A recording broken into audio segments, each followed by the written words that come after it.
Halo, ini Jigoro dari Susukino. Pertandingan untuk babak kualifikasi keempat akhirnya diumumkan menjelang babak kualifikasi Asia terakhir untuk Piala Dunia 2026.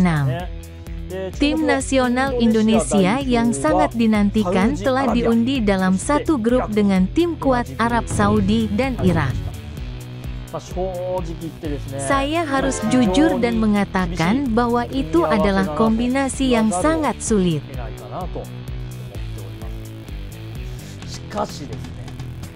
Namun, yang saat ini paling banyak dibicarakan di kalangan penggemar sepak bola adalah ketidakadilan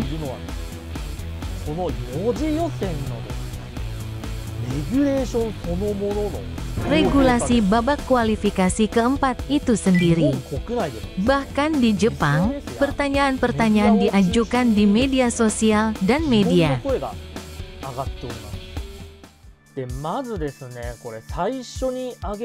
Masalah pertama adalah tempatnya.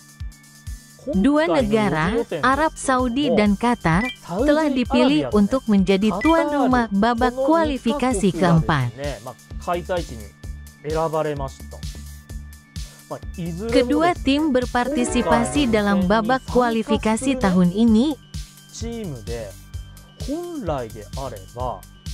dan pada prinsipnya turnamen akan diadakan di lokasi netral.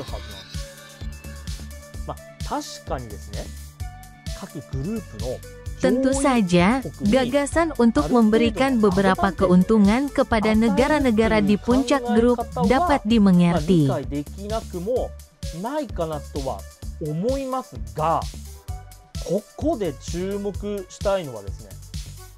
Namun, yang perlu diperhatikan di sini adalah Qatar melaju di posisi keempat grup. Legitimasinya sebagai situs netral masih dipertanyakan. Lebih jauh lagi, ada kemungkinan bahwa dua tim teratas dalam peringkat FIFA dipilih sebagai kriteria pemilihan negara tuan rumah. Tetapi bahkan dalam kasus tersebut, Irak akan mendapat peringkat lebih tinggi daripada Arab Saudi. Jika kita harus memilih berdasarkan peringkat FIFA, kita harus memberikan keuntungan kepada Qatar dan Irak. Faktanya, telah dilaporkan bahwa Asosiasi Sepak Bola Irak telah resmi memprotes keputusan ini, yang merupakan respons yang sangat masuk akal. Hal lain yang tidak boleh dilupakan adalah pengaturan jadwal pertandingan. Sementara negara tuan rumah, Arab Saudi dan Qatar, diberi masa istirahat 5 hari, negara-negara lain diberi jadwal yang sangat ketat dengan hanya 2 hari antar pertandingan.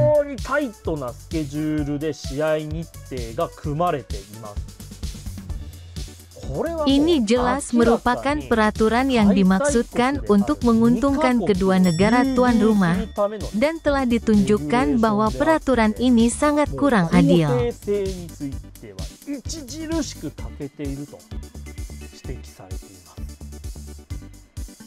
Diyakini bahwa laporan terkini tentang perkembangan seputar lokasi penyelenggaraan Piala Dunia 2042 atau 2046 tidak terlepas dari latar belakang ini.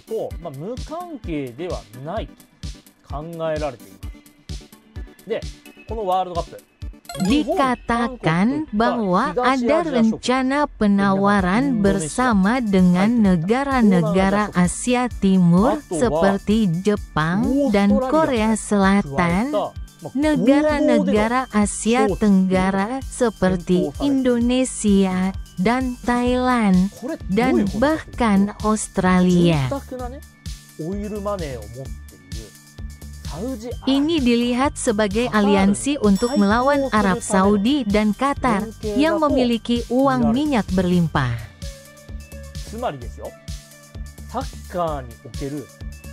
Ini adalah contoh nyata bagaimana kekuatan finansial dan politik dalam sepak bola memengaruhi keadilan kompetisi.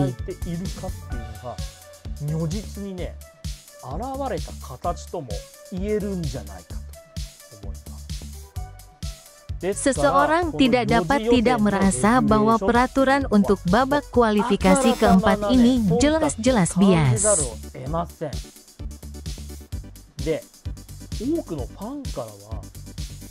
Banyak penggemar yang sangat tidak percaya terhadap transparansi dan keadilan AFC,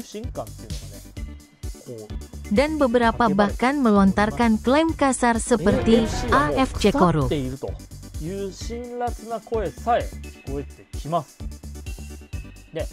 Meski tim nasional Jepang tidak masuk grup kali ini, hal itu bukan berarti tidak perlu dikhawatirkan.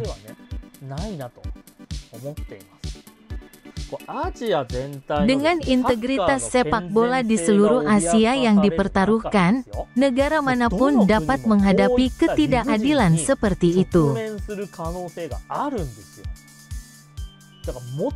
Tentu saja, tidak dapat dipungkiri bahwa ini akan menjadi pertarungan yang sangat berat bagi Indonesia dalam hal kemampuan juga.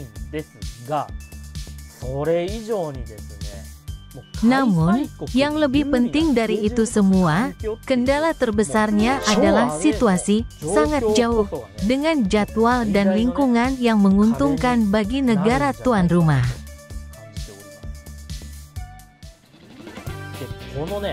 Peraturan yang tidak masuk akal ini telah menjadi topik hangat di kalangan penggemar sepak bola Jepang.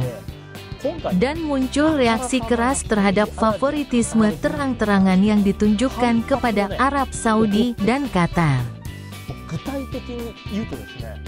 Secara khusus, kita dapat mendengar beberapa suara mengatakan bahwa mereka menginginkan negara selain Arab Saudi dan Qatar untuk lolos ke Piala Dunia. Oman, UEA, Irak, Indonesia, semoga beruntung.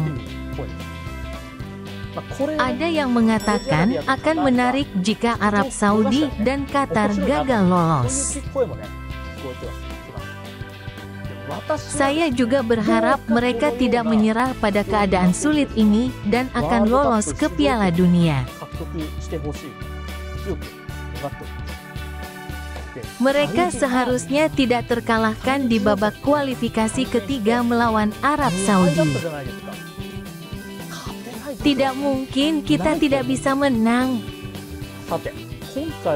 Saya khawatir video ini hanya sekadar keluhan. Namun, saya ingin Anda memahami bahwa bahkan orang-orang dari negara yang tidak terlibat langsung dalam situasi ini akan menganggapnya aneh.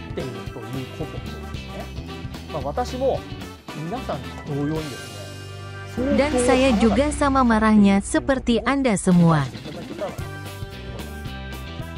Jika Anda dapat memahami video ini, silakan berlangganan dan sukai saluran tersebut. Sampai jumpa di video berikutnya. Selamat tinggal.